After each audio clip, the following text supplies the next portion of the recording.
Huh? She's not here. Weren't there a few Kuhenki here last time, too? Where did they all go? Walkies? For Kuhenki? You're not pets, you know. Oh, well. Looks like we just came at a bad time. Let's try again tomorrow. There's still a few days until Moon Prayer Night, so we're in no rush. Besides, she needs time to rest anyway.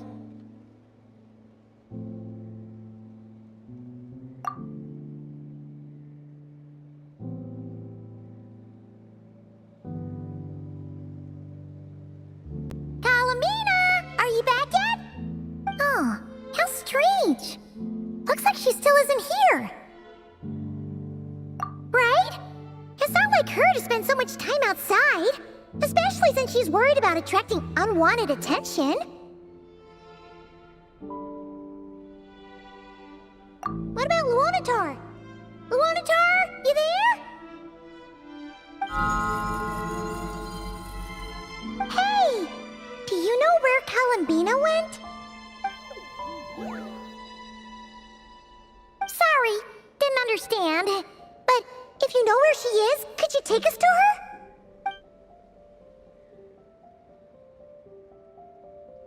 Yeah, that's even stranger. What about him? Oh, that's not good news. They change color when Kalambina gets weaker, right? And they look super pale right now. Good idea. She might know what's happening.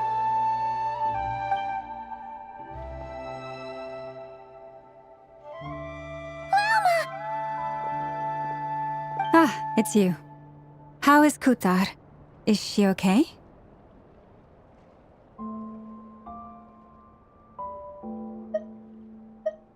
No, she hasn't. I came here to check on her after I noticed the flowers had changed color. Based on past precedent, she must be very weak right now. Even getting up to walk would be a struggle.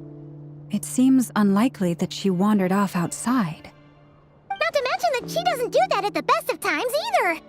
So yeah, this is super weird. No. Very few people are in the know about Kutar's whereabouts. And if anyone suspicious had visited, they'd have left some sort of evidence. Come on, let's go to Nasha Town. If anyone has seen her, someone there will know about it. It's not Kry's information hub after all. Makes sense. Let's go!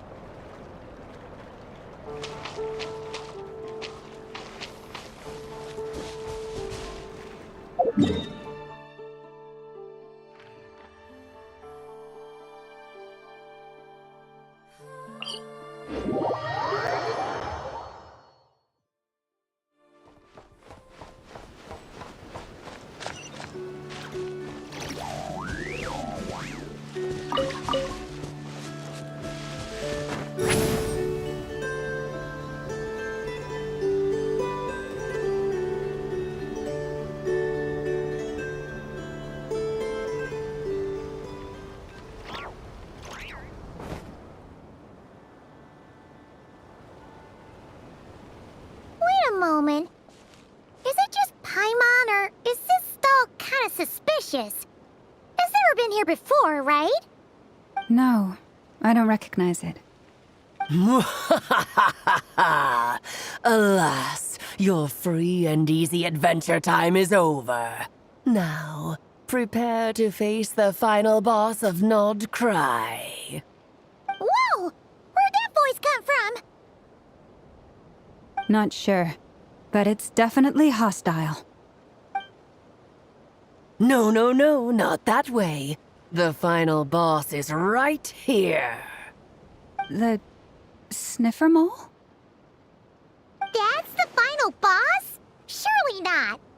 Also, Okay, the jig is up. I'll stop teasing you. Turn around. I'm right behind you. It seems I've managed to leave quite an indelible impression, even though you've never seen my face. Ah, nothing could make a great mage more pleased with herself.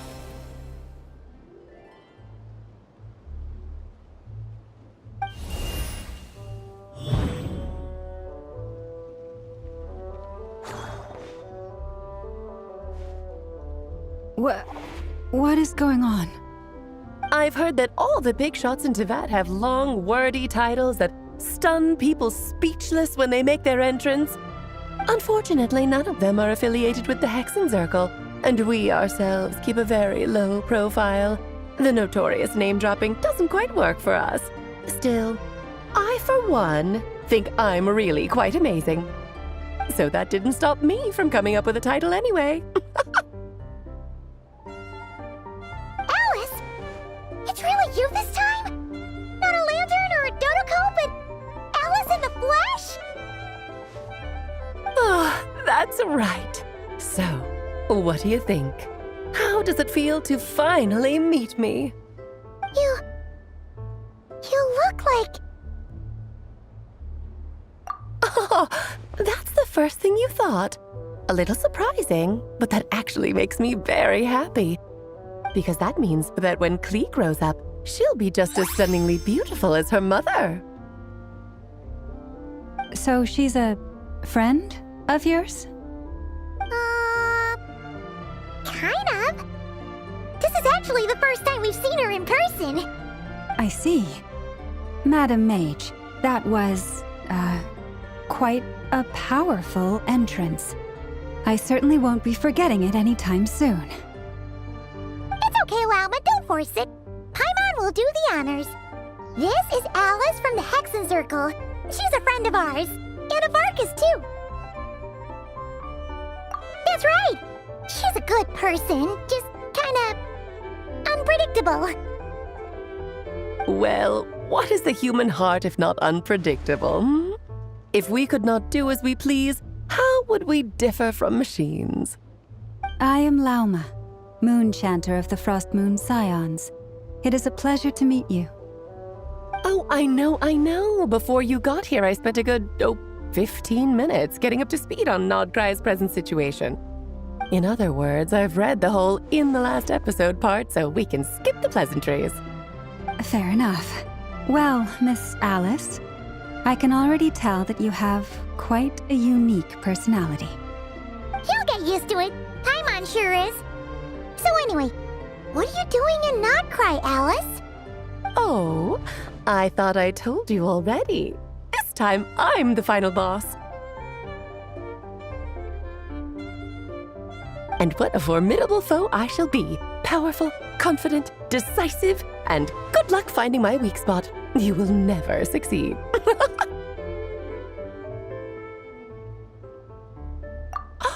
Oh, drat! My one weakness, and you found it in an instant. Fate has been dealt a devastating blow. Thus falls the great Dodo King. Why are you playing along with this nonsense? For funsies, of course. What's wrong, Paimon? Are you disappointed in me? Am I a gigantic letdown? No, it's just... you seem like a busy lady. And this is the one time you've shown up in person. Paimon figured it would be for something more high stakes than just goofing around. You're quite right. I'm here in Nocturne because something big happened. Something big enough it caught the attention of the Hexen Circle. It concerns the 3 moons, Tevat's borders, and of course, the moon goddess you are currently searching for. Kind of. Why don't we discuss this over a pot of tea? My main reason for coming on this trip to Tevat was, of course, to have some fun. But I do technically have a job to do as well, namely, maintaining the stability of Tevat's borders. I'll skip over the complicated parts, but to sum it up, abyssal energies are all that lie beyond Tevat's border. We'd find ourselves in a real pickle if they ever made it through. And the phantoms you've been seeing are a sign that the border has been disturbed. Ah, no wonder they tend to show up around Moon Prayer Night. Is it because the real moon is now so close to us that its power can cross the border? In part, but only a negligible amount passes through. Just enough to influence the verdant crests and so on. And as you've noticed, there has been an unprecedented number of phantoms appearing this year. The influence of the moon beyond the border cannot explain this. No, there is another far greater factor at play. The trilunar syzygy. A trilunar syzygy. Eons ago, before the heavenly principles came to Tevat, it was the then 3 moon goddesses who controlled the laws of this world. Oh, that's exactly it! The 3 goddesses split these powers amongst themselves, promising never to consolidate them into one singular body. This was meant to keep the world stable. But, fast-forwarding to the present, the eternal moon's marrow is with you, while the iridescent moon's marrow, which should never have appeared in this world, has been retrieved. Add that to the presence of a moon goddess in the flesh and... the power of all 3 moons is gathered here in Nocturne. There hasn't been an event like this since the War of Funerary Flame. And it's having a noticeable effect on Tevat's borders. Because I wish to give my darling daughter a peaceful, sunny environment to grow up in. Is that a good enough reason? Kinda sounds like you're dodging the question, but it does make sense. Well, that's one reason anyway, and the most important one.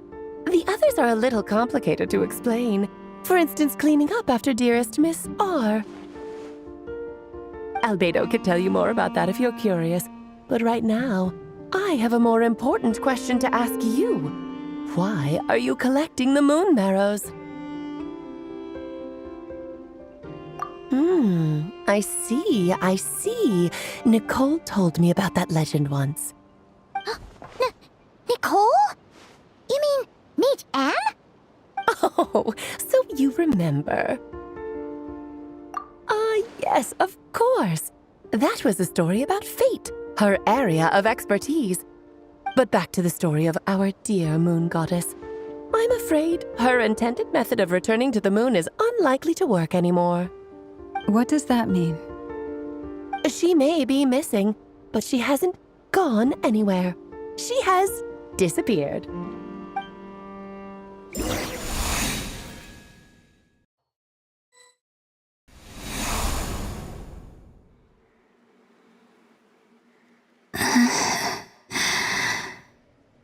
My body is so heavy. Wait, no. It's my mind that's heavy. My arms and legs are as light as a feather. What's happening to me?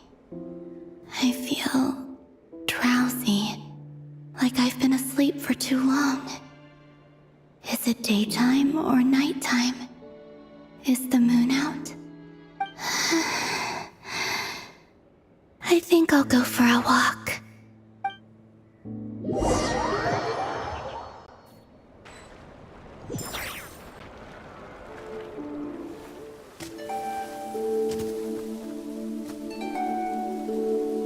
Are you out for a walk too?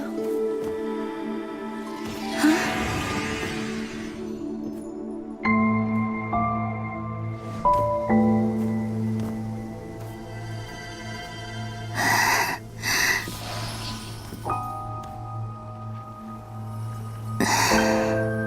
The day has come at last.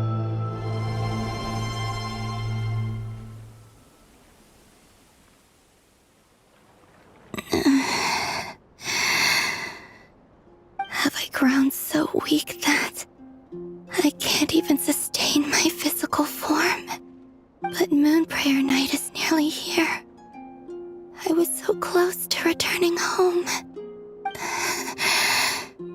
Death is near. Is this how it ends for me? Will I return to the moon after I disappear? Or... I don't want it to end like this. So far, at least, I still exist. Even if not physically, I can still feel. But as my power wanes, I'm sure that too will fade. I suppose I might take one final look at this world. The world where I was born.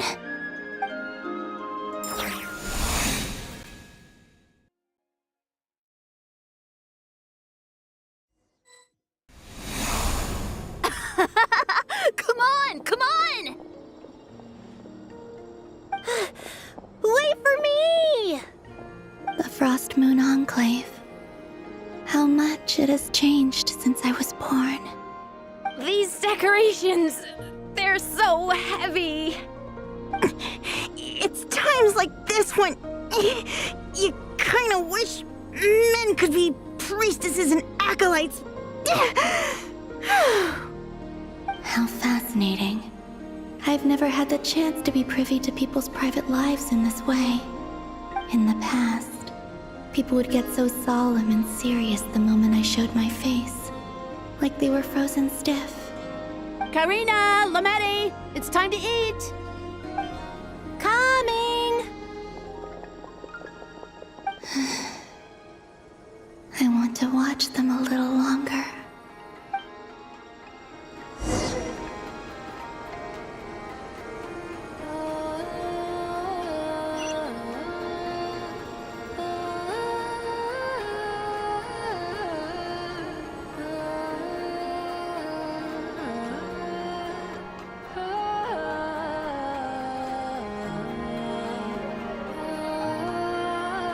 I'm sure you're both tired from playing all day. Come on, eat up.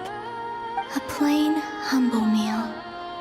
That has always been the way of the Frost Moon Scions. Huh? How come Lamatti got a midsummer berry dessert? Oh, I always get Lockaberry.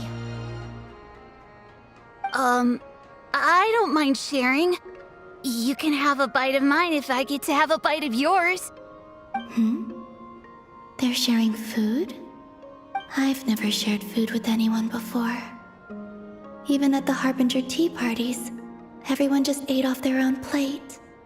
And when I couldn't finish my food offerings from the Frost Moon Scions, they'd leave the leftovers out under the moonlight for the animals to claim. Hey!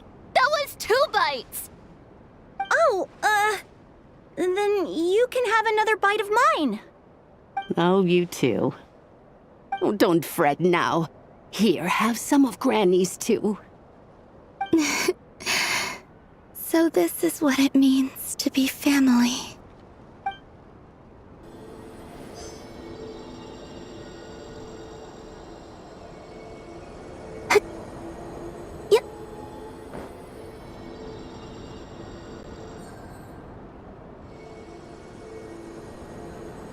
So just fill these balloons with air, right? Yep. Try a couple now to test things out. The rest can wait till Moon Prayer Night. Think fast. Rita!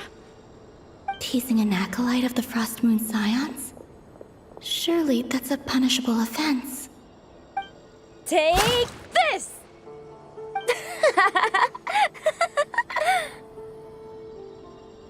Huh? All right, enough horsing around. Lady Lauma gave us a task. We should get back to it. The task is just to check that the balloons don't leak, right? Doesn't matter if we fill them with air or water. Yeah. Okay, you got me there. And you got me there. But still, we can't use all the balloons before the festival even starts. We won't use all of them. And as long as Lady Lauma's trusted acolyte doesn't snitch, this can stay as a little secret between friends. A couple more can't do any harm, right? Oh, you menace. Then, think fast! Is pumping a balloon full of water really so much fun?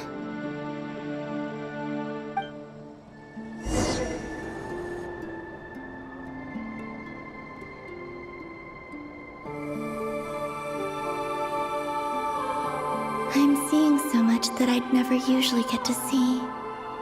They'd never act like this when I was around. It's nice, being able to just watch people in peace in these final moments. What a rare opportunity. I think I'll go take a look around Nasha Town, too. Maybe the Traveler will be there.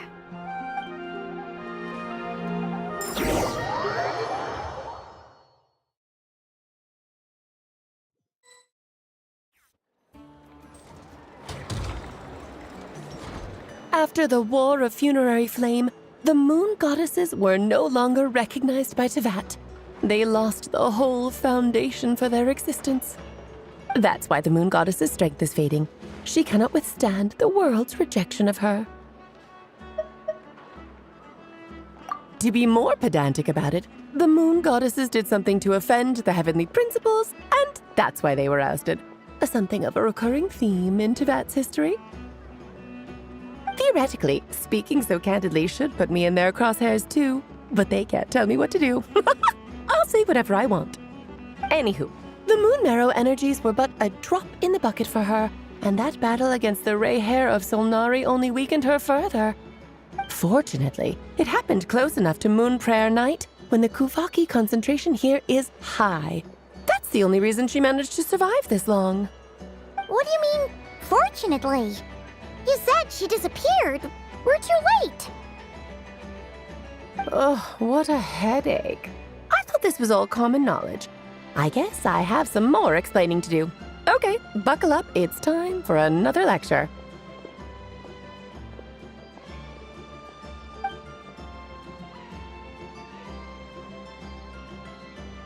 Now, I said earlier that the moon goddesses lost the foundation for their existence. The reason for that has to do with the natural order. Basically, the rationale for their existence in Tevat was lost. The same logic applies to the present moon goddess too. Consider her existence so far. Her comrades in the Fatui called her Damselette. And she was worshipped as Kutar by the Frost Moon Scions. But these connections have now been severed, whether by her hand or yours. So, the rationale that once sustained her existence is now gone. Wait, we did that to her? Oh, well, strictly speaking, yes. But let's not start pointing fingers, shall we? I'll only end up as the big bad villain, and that's not the kind of final boss I want to be.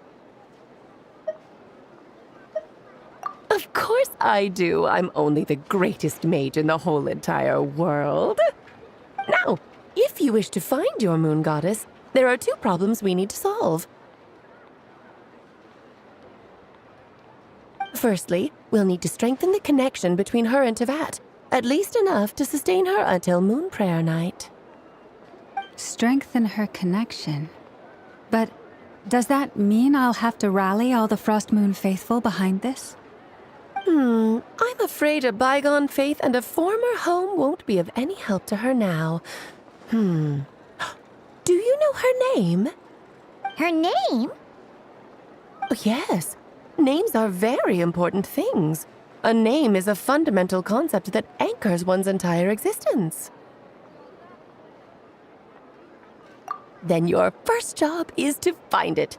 As a moon goddess, I'm sure she must have a name she identifies with.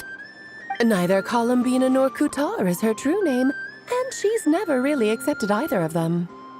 So, finding out her real name is enough to sustain her existence? Yes, I know it sounds like a small step, but every journey begins that way. So for now, that's all we need to focus on. The second problem is with her plan to use the moon marrows to return to the moon. Unfortunately, piercing through the false sky will take an enormous amount of power.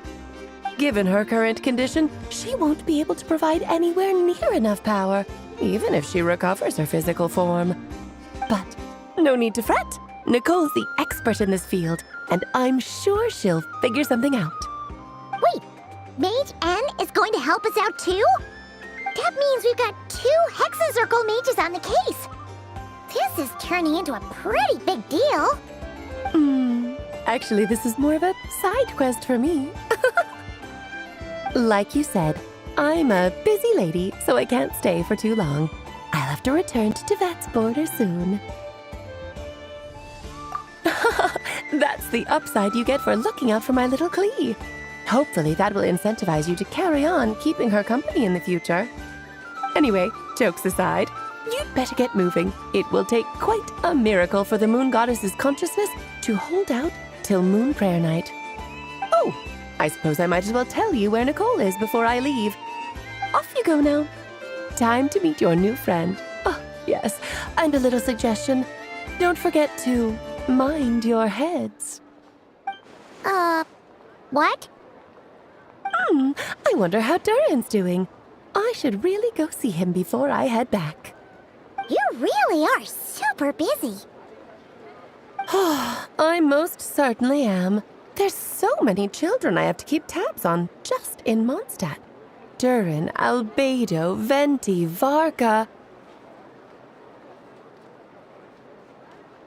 Klee didn't make the list, huh? Of course not. Klee is my pride and joy. I have no qualms about her, because she's the best child in the whole wide world. Yep. Klee's a little angel. I'm glad you agree. Well, all the best. See you when I see you.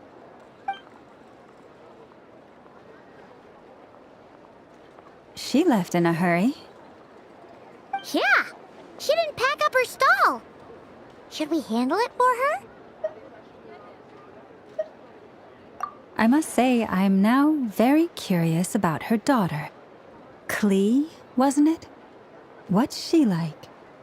That's a long story. Come on, we'll fill you in as we go.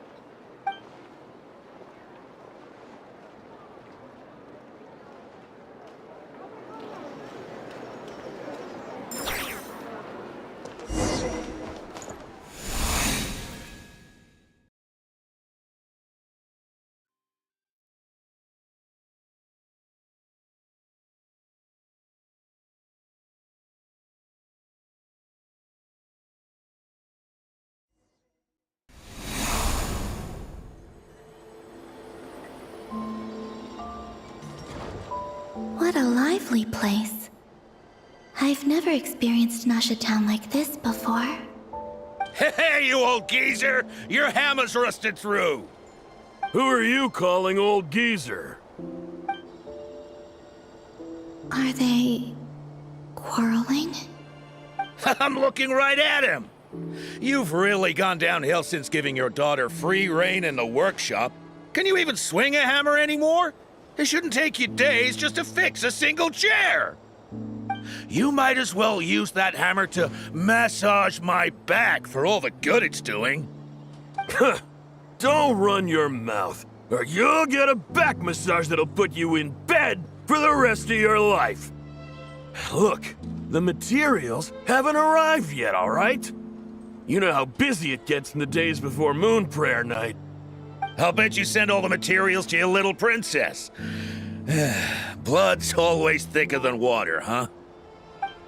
All right, you've made your point, Uncle Koski. As soon as the materials arrive, fixing your chair will be the #1 priority.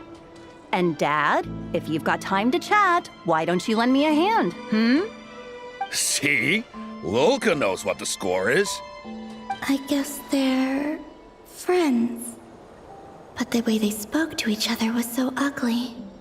Then again, It wouldn't be the first time I've seen something like this. Columbina! Sing outside my door in the middle of the night one more time, and I'll unscrew your vocal cords. You hear me? Oh, Zandrone. So that was her way of trying to be friends with me. What a pity. I won't get the chance to say any ugly things in reply.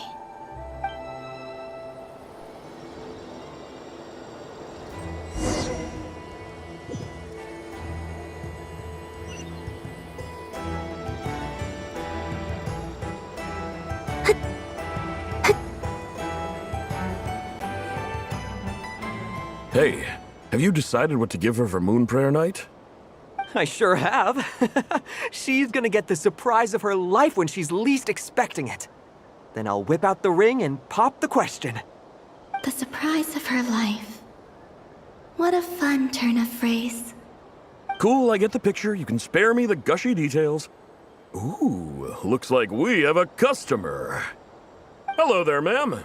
Would you like some Moon Prayer Night candy? Huh? Is he talking to me? Can he see me? Here you go.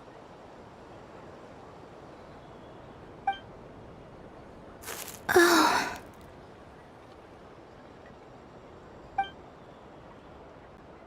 Come back anytime. Right. Now, where were we? I don't know why, but I still held out hope.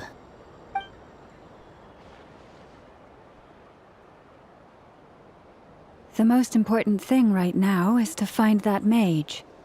This name thing seems super important too, but where do we even start looking? I'd better go pay the Fatui a visit.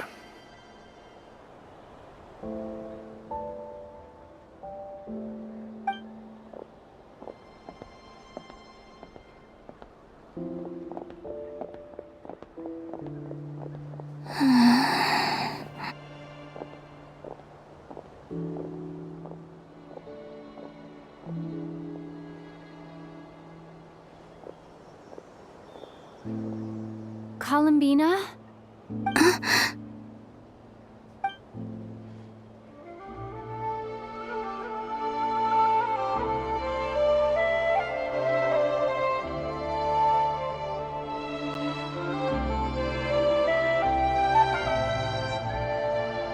Traveler? Let's go! This is no time to be spacing out!